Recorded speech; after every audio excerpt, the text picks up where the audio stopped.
The VNV two-way dash camera. It's a nice, simple, low-profile dash camera. I have mine pretty much glued up at the top of my windshield, where it's also kind of almost in my headliner. You have a very simple connection going for the rear camera on it, which they provide within the kit. You get the dash camera, you get the SD card, you get the cable going to the rear camera that goes in the back, trails all along. I have it snaked in behind my A-pillar going along the headliner behind this little gasket here. The screen on it is quite small and quite modest. The resolution on it is not big, and that's fine. I just need this for peace of mind. I need this to be a camera that is always recording when I'm driving, because being a New Yorker, things happen quick, and you always want evidence to support your side of the story if there is a story. Hopefully there isn't, but more often there is and isn't.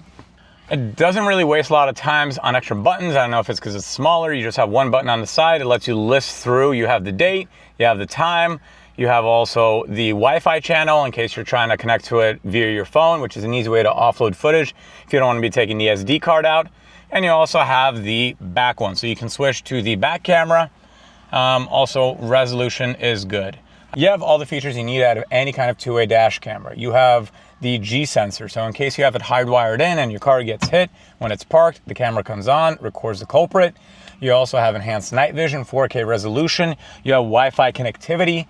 So you have everything you need for peace of mind. And what I like is that it does not take up a lot of space. Some cameras that are quite bulky, quite big, there's really no need for that. And usually to get low profile ones, you need to pay an extra pretty penny. Garmin has a really good one, but they charge Garmin money.